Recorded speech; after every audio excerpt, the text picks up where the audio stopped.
quite a few people have been asking my opinion on this over the past few days, so I guess this is a logical place to start today. And that is my views on the David Haye Tony Bellew press conference.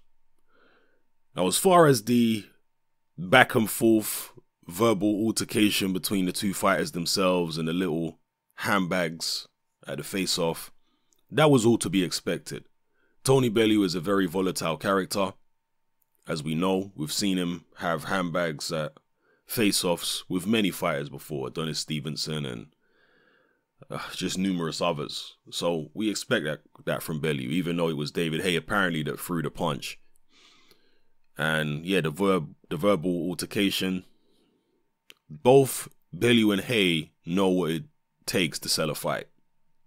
And that's not to say that there was collusion behind the scenes, that they met up and said, yeah, let's really ramp it up for this press conference and really go at each other. I don't think there was that type of collusion. They don't need to be. They both have been in the game a long time and they both understand what it takes. So they went into that press conference with controversy on their mind. They're trying to sell as many pay-per-views as possible. So that was to be expected. That wasn't anything surprising or anything like that. The only thing that surprised me, and the thing I found most entertaining, and I'm sure most of you will probably agree with this, was the way that David Haye went at Eddie Hearn. I did find that funny. A lot of people were kind of cheering David Haye on because a lot of people are upset with Eddie Hearn. Personally, I felt like it was the pot calling the kettle black. David Haye accusing someone of being a media whore. David Haye accusing someone of loving the limelight. Who loves the limelight more than David Haye?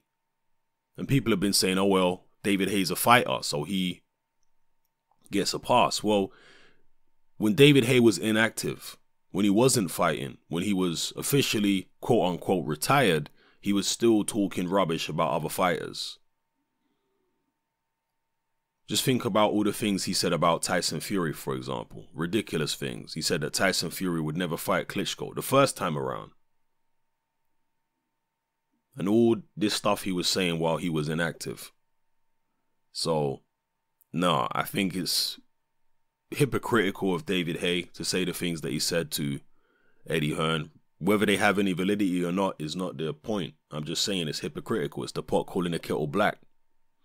And as far as Eddie Hearn jumping in front of the camera and stealing the limelight from his fighters, sorry, but I have to disagree with David Haye on that as well, because a promoter, his job is to promote. He's supposed to be in front of the cameras as far as I'm concerned. Many fighters are boring as hell in front of a camera. They don't have the gift of the gab. At the end of the day, people get into boxing and pursue it as a career because they find that they've got an aptitude for it. They've got a talent for it, so they pursue it. Most people who have a talent for boxing don't have a talent for sales. They don't have a gift of the gab. Well, Eddie Hearn does have that. So for his fighters who are not good in front of camera, who don't have the gift of the gab, and you can say, oh, well, they should try and get good in front of camera and they should learn those skills. Not everybody can learn it. Most people can't. And that's what the promoter's there for. That's what he's paid for. To promote. Particularly when the fighters are not particularly charismatic in front of camera. Eddie Hearn is there to add the charisma for them. And say what you want to say about Eddie Hearn. He's a very charismatic guy. He does have the gift of the gab. Maybe that's something, again, that intimidates David Haye, because he himself likes to be the guy who thinks he's Mr. Charisma and Mr. Gift of the Gab. And David Haye is somewhat humorous from time to time, but verbally he's not a scratch on Eddie Hearn. I'm just talking in general, not in an argument where everybody's shouting and no, but just in general, Eddie Hearn is obviously a much more skilled orator than David Haye. Yeah, so you can say what you want to, and as well, when David Haye's talking about Eddie Hearn don't care about his fighters, well, I've never seen Eddie Hearn in a legal fight with one of his fighters so far. So if he's treating his fighters so bad, how come most of them stay with him? And how come he's not always in court with him?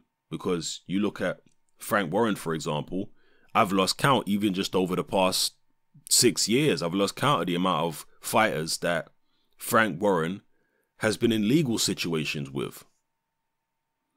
Whereas Eddie Hearn, I can't think of one who he's been in a legal situation with regards to like a legal battle. So if he's treating his fighters so badly, where are all the court cases?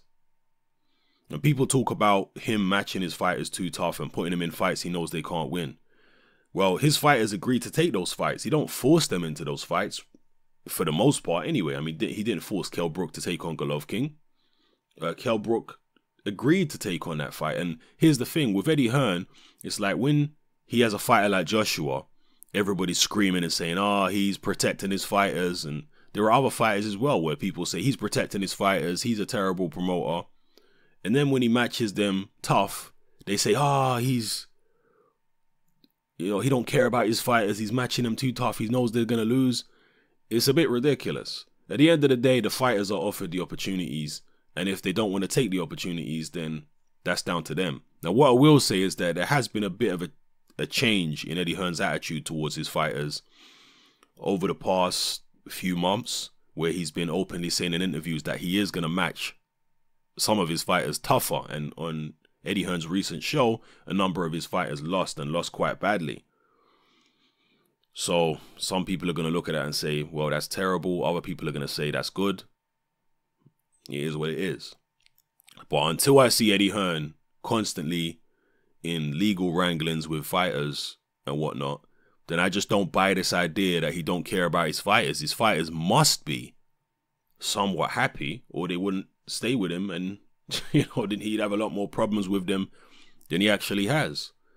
So I personally think Eddie Hearn, he's certainly not perfect, and he certainly doesn't treat the fans particularly well in terms of giving them value for money a lot of the time. I think Eddie Hearn's very approachable. I think he's very fan-friendly from a PR point of view. But in terms of value for money, no. He doesn't really treat the fans very well or respect the fans. But he does appear to treat his fighters well and respect his fighters. He pays them a lot of money. And from the perspective of just being a promoter, promoting boxing, Eddie Hearn is one of the best promoters in the world right now, if not the best.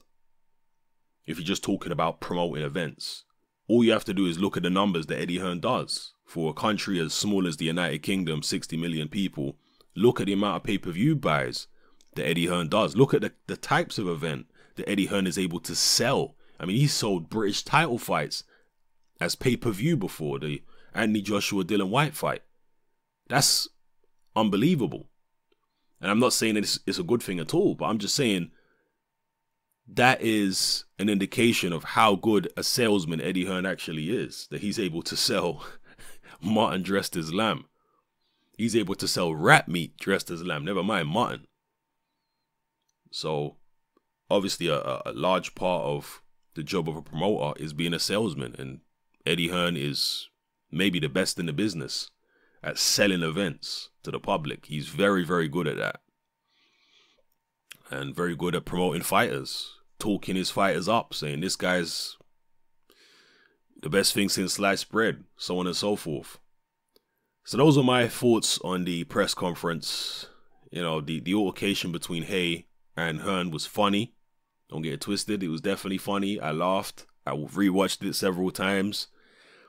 People like Eddie Hearn under attack, speaking what they believe to be home truths. And oh yeah, just to expand on that a little bit in terms of what Haye said to Eddie Hearn. Obviously, he was talking about, Hearn loving the camera and this, that, and the other. And Hearn responded by saying, well, the only reason why this fight is happening is because of me, and I'm giving David Haye a payday. And he went and tried to whore himself out to all these other TV networks, but then he realized the only way to get himself properly paid was to come back to me. And that burns him. And it does appear to burn David Haye that he has to work with Eddie Hearn. judging by that press conference. Again, there could have been some collusion there. There could have been some planning there. I mean, I think there was planning on David Haye's behalf. What his motivation behind it was, it's up for debate. Personally, I think it's probably just the money. Just create as much controversy at the press conference as possible. But, you know, the things he said about Hearn, the way Hearn came back at him. Yeah, I mean, if David Haye had better opportunities elsewhere, then he would have gone elsewhere. He was apparently talking to Frank Warren and Box Nation, but that didn't manifest for whatever reason. And he was talking to several other parties, but in the end, he had to go back to Eddie Hearn and say, please, can I have a payday, Eddie Hearn? He tried to go to Sky directly, just as the Eubanks did. And I'm not sure why fighters try this. Maybe they just feel like if you don't try, you will never know. But he tried to go to Sky directly to Barney Francis and get the pay-per-view done with Bellew without Eddie Hearn's involvement. But Barney Francis told him the same as he told the Eubanks. You have to go talk to Eddie. There is no doing deals without Eddie Hearn if you're boxing on Sky. That's just the way it is. So, you know, David Haye was forced to do that. Maybe he thought that because he has put on promotions on Sky himself before, because remember, David Haye had, or still has, Haymaker Promotions, and they put a number of fights on. Well, they put fights on at Satanta mainly, but they did put on the David Haye Audley Harrison fight. That was a David Haye Haymaker Promotions event, and that was on Sky Box Office. So maybe because of that, Haye thought, okay, now I can approach Sky and maybe I can get it put on myself without Eddie Hearn's involvement and keep all the money. I don't want to give Eddie Hearn a cut, but he's been forced to give Eddie Hearn a cut, and that obviously bothers him. That no matter whether he hates Eddie Hearn or likes him, he can't fight on Sky without putting money in Eddie Hearn's pockets. And that is something that really pains David Haye. It is what it is. And I'm not saying it's fair. Some people have really called into question this relationship that Eddie Hearn has with Sky. Why is it that only one promoter can put on their own shows on Sky? A lot of people find that problematic, you know. And maybe that's a subject for a different video. So anyway, people, drop your comments in the comment section below. Let me know how you felt about the press conference. So I think some people are reading too much into it as usual. Some people are saying, oh, Haye looks rattled or Bellew looks rattled, and that means that the fight is over already. Like I saw somebody say that about Bellew. He looks rattled. The fight's finished already. Both Haye and Bellew are vastly experienced professionals. They both had a massive amount of amateur experience as well. Nothing that happens in the build up to this fight is going to have any bearing on what takes place in the ring. It's just not. Yeah, neither one of these guys is going to get spooked or rattled or anything like that before they get in the ring. They're going to get in the ring and do what they were going to do regardless of how the press conferences, go.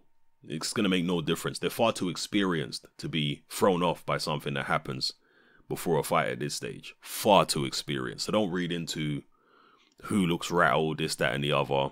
It's not going to matter when the bell goes. They're going to do what they were going to do anyway. When you've got professionals who are this experienced, as soon as they get the call in their changing room that your ring walk is now, they go into autopilot. That's literally what happens. Like a switch goes off in the brain and they go into autopilot. And it's just like another day at the office for them. And that's what you should expect come fight night. So if you believe that Tony Bellew is going to get blasted out in a couple of rounds, then nothing that happens in the build up to this fight should convince you that that's not going to happen.